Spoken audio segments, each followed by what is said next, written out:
Salam sejahtera bagi kita semuanya. Apa kabarnya pada hari ini? Saya harap saudara dalam keadaan baik, dalam penyertaan Tuhan dan perlindungan Tuhan.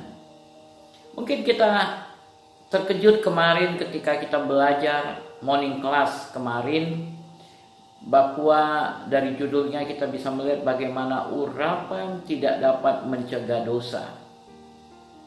Kenapa urapan Tuhan itu tidak dapat mencegah dosa? Padahal urapan itu menyembuhkan orang-orang sakit. Urapan itu mematahkan belenggu-belenggu. Bapak Ibu saudara-saudari yang terkasih di dalam nama Tuhan Yesus, kita perlu memahami bahwa urapan itu tidak diberikan untuk kita. Jadi urapan itu diberikan untuk keluar, untuk kita melayani, untuk kita melayani. Jadi Tuhan memberikan urapan kepada kita agar kita melayani. Jadi urapan itu bukan untuk membuat kita merasa nyaman, membuat kita merasa sesuatu gitu ya. Jadi urapan Tuhan itu Tuhan berikan bagi kita untuk melayani orang lain. Itulah yang Tuhan Yesus katakan di dalam Lukas pasal yang keempat. Roh Tuhan ada padaku. Itu sebabnya dia mengurapi aku untuk memberitakan kabar baik, kabar kesukaan. Membebaskan orang-orang yang terbelenggu, melepaskan orang-orang yang terikat kuk, mematahkan setiap belenggu-belenggu. Itulah urapan Tuhan. Sedangkan dengan diri kita, bagaimana caranya kita menjaga diri kita? Kemarin saya sudah singgung bagaimana urapan itu harus disertai dengan takut akan Tuhan. Urapan itu harus disertai dengan takut akan Tuhan. Memiliki rasa takut akan Tuhan di dalam diri kita. Dan pada hari ini saya akan tambahkan kepada saudara, selanjutnya bagaimana menjaga diri kita. Itu sebabnya ayat yang sering kita dengar dan saya sering berulang-ulang dari Matius 7 ayat 21, 22, 23. Tidak semua orang yang berseru Tuhan, Tuhan akan masuk ke dalam kerajaan surga. Melainkan dikatakan di ayat 22, pada hari terakhir banyak orang berkata, Tuhan, bukankah aku sudah mengusir setan demi namamu, menyembuhkan orang-orang sakit? Tapi Tuhan bilang, enyala engkau dari hadapanku, hai pembuat kejahatan. Kenapa seperti itu?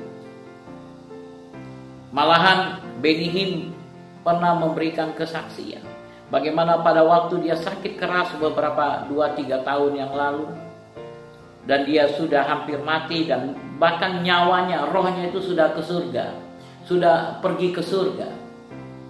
Tetapi apa yang terjadi di luar pemikiran dia, ternyata dia ditolak di surga. Ditolak di surga.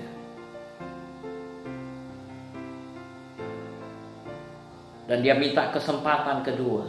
Tuhan memberikan kesempatan kedua kepada dia. Tapi ingat, tidak semua orang diberikan kesempatan kedua. Tapi Benny Hinn, Tuhan kasih karunia. Rohnya kembali, dan sejak itu kita melihat perubahan yang drastis di dalam pelayanan Benny Hinn. Pelayanannya berubah.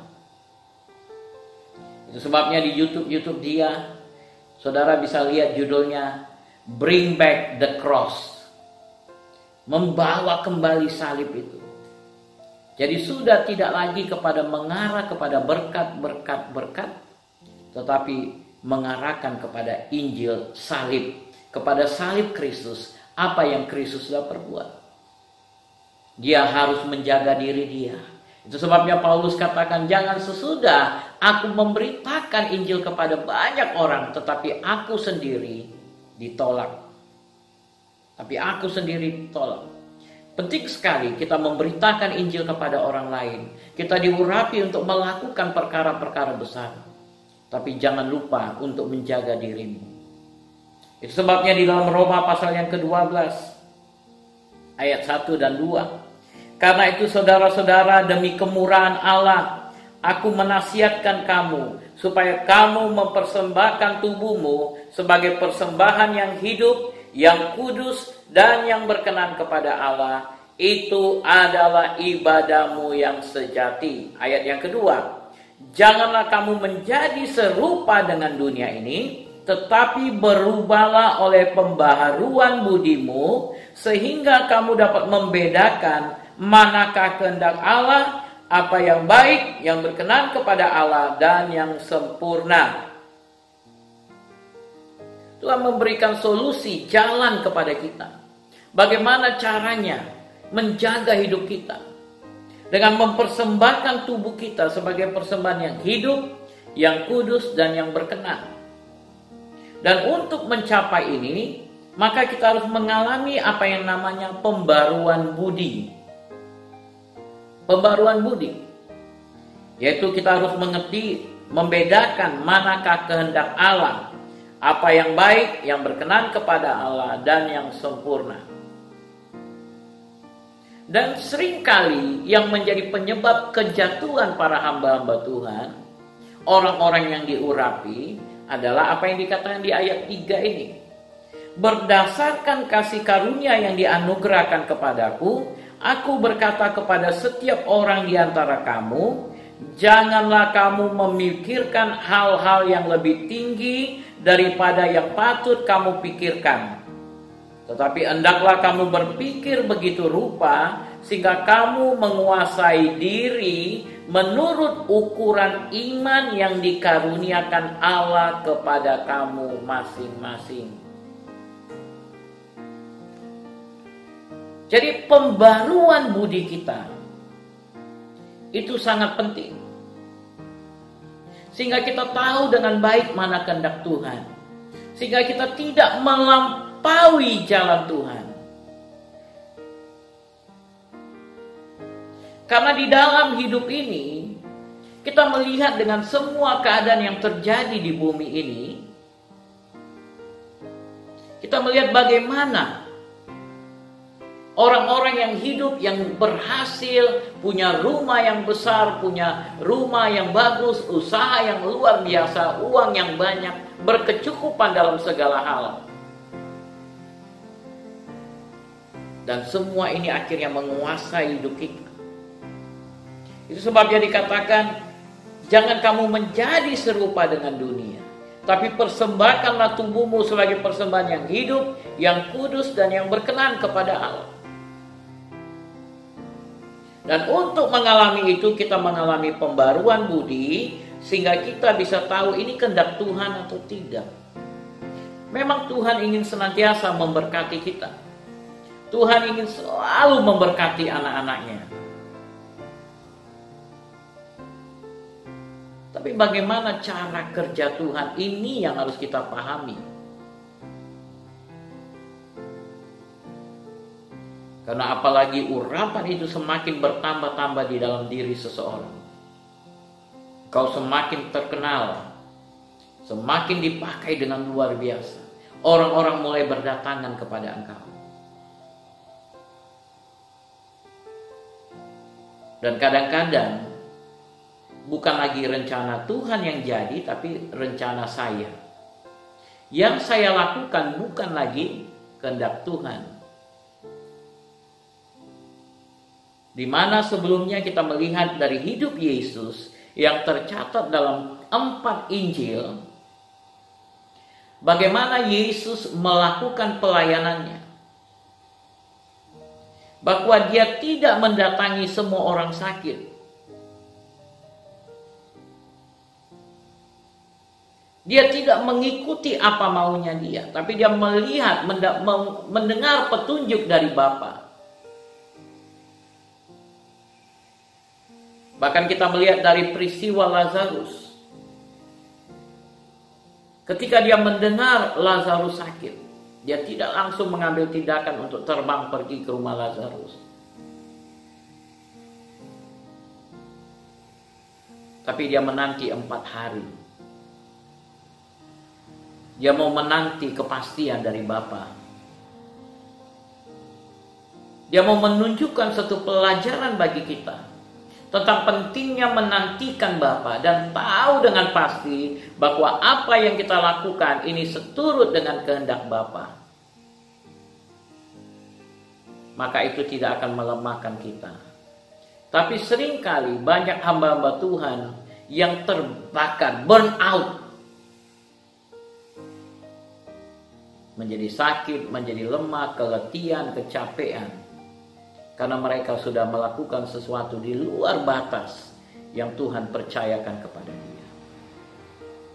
Sebabnya Paulus katakan, jangan memikirkan hal-hal yang lebih tinggi daripada yang patut kamu pikirkan. Berjalan ikuti kehendak Tuhan. Saya punya kesempatan diundang orang, banyak orang mengundang saya, Pak datang ke Jakarta, Pak datang ke ini, ke ini, ke ini.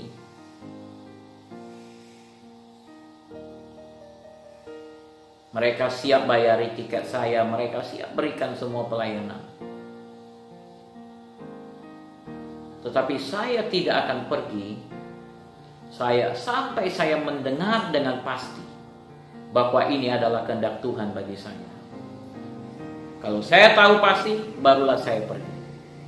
Tapi kehendak Tuhan yang pertama bagi saya adalah gembalakan domba-domba yang Tuhan percayakan ini. Dan saya tidak mau memikirkan sesuatu yang jauh melampaui apa yang Tuhan taruhkan bagi saya. Ini domba-domba yang Tuhan percayakan. Saya coba gembalakan dengan baik.